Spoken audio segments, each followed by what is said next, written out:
again. In this video, we will continue in Chapter 5 and we'll take a look at carbohydrates, monosaccharides, and disaccharides. So let's get back to where we ended. I think we are here. So there are 4 types of biological molecules. Carbohydrates are the first type. Carbohydrates are sugars and the polymers of sugars. So carbohydrates are polymers. They're like my poppet bead demo, made up of many repeating units. The molecules themselves are made up of carbon, hydrogen, and oxygen. Carbohydrates, usually in a ratio of 1 carbon to 1 water, if you will. Not always in that ratio, but that's why we call them carbohydrates. In every carbohydrate, you've got a carbon backbone, multiple hydroxyl groups, and somewhere in the molecule you'll see a carbonyl group. Let's take a look at these carbohydrates, and then we'll focus on their function. The simplest carbohydrates are called monosaccharides. Mono meaning single or single unit. They're like the single poppet bead, right? The monomer. Right? And there are different kinds depending on, they're named based on how long their structure is. They can range from 3 to 7 carbons long. Probably you recognize some of these monosaccharides, but notice a few things. Let's go down to the ones you're probably the most familiar with down here. Glucose, galactose, and fructose. Glucose, galactose, and fructose all have the same molecular formula. They're all isomers of each other. They each have 6 carbons, a chain of 6 carbons. They each have multiple hydroxyl groups on them. You see that? And they have, at some point in their structure, a carbonyl group. Right in there. You can also define these types of sugars based on the position of the carbonyl group. Is it on the end? Then it's an aldose sugar. If it's in the middle somewhere, then it's a ketose sugar. So the position of that carbonyl changes like the name of the type of sugar it is. Now, I wanted to ask you a quick question. Do you think glucose or fructose, do you think these molecules dissolve well in water? Yeah, probably. You know that table sugar, at least if you throw it in your coffee, just dissolves. Table sugar is actually sucrose, made up of a combination of these monosaccharides. But yeah, they dissolve well in water. Why is that? Check out all of their hydroxyl groups. All of these hydroxyl groups are polar, creating a polarity in these hydroxyl groups where you get partial positive and partial negative charges wherever there's a hydroxyl group because of that polar covalent bond. What does that mean?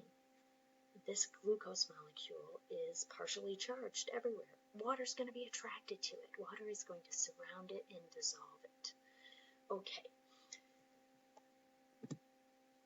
Sometimes glucose, for example, is linear, like it was drawn in the last slide, but it's often ring-shaped. So a linear 6-carbon molecule like this can take on a ring shape. And when we see a cute little green hexagon in our textbook, assume that it's certainly a monosaccharide. It's most likely glucose.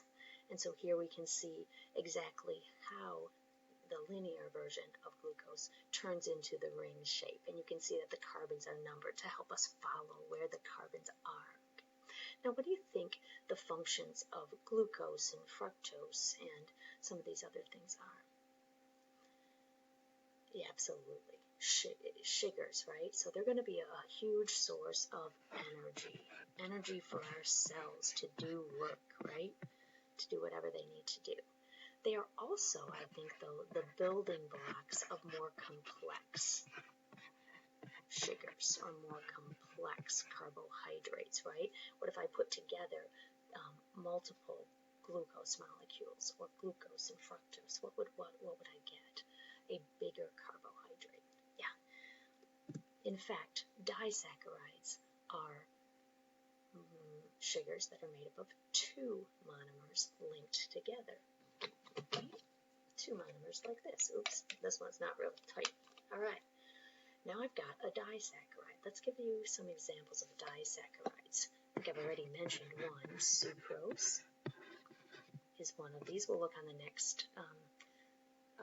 next slide here in a second. Sucrose, lactose, and maltose. That's the one I was forgetting. All right, we're going to take a look at these, and we're going to think about how they're put together. There's a special name for the types of bonds that connect our poppet beads, our monomers together, and then we'll think about their functions as well. Let's look at a picture though. Okay, so what we've got here are examples of two disaccharides. One of them is called maltose, one is sucrose. Maltose is made up of two glucose monomers, so I'd need two identical poppet beads here because we've got two identical monomers linked together, connected with, a bond. What kind of bond is that? It's a covalent bond. What happens? What kind of reaction are we talking about here to connect our two glucose monomers? Well, we're talking about a dehydration reaction. Yeah, you're going to have to write that a little more neatly.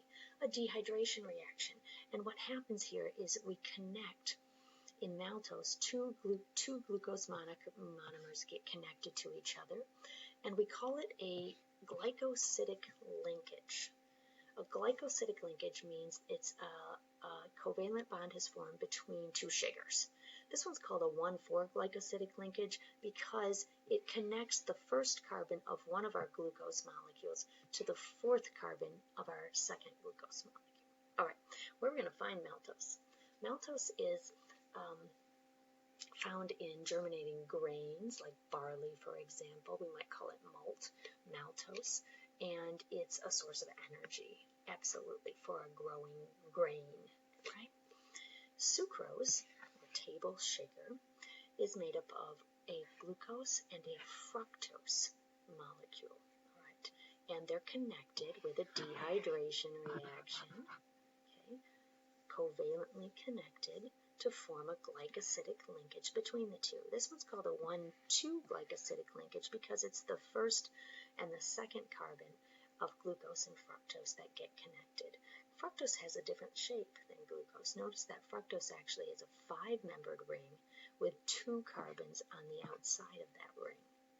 In any case, we get sucrose. Sucrose is an important source of energy, and it's the way that plants move around their sugars from place to place. And again, then it's a source of energy.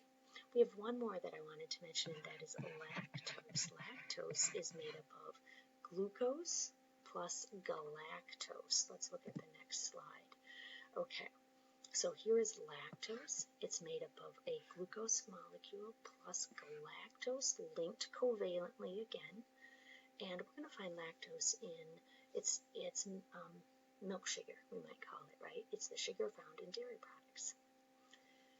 Some of you are lactose intolerant. If you're lactose intolerant, chances are you don't make enough lactase. Lactase is an enzyme that helps to break apart lactose.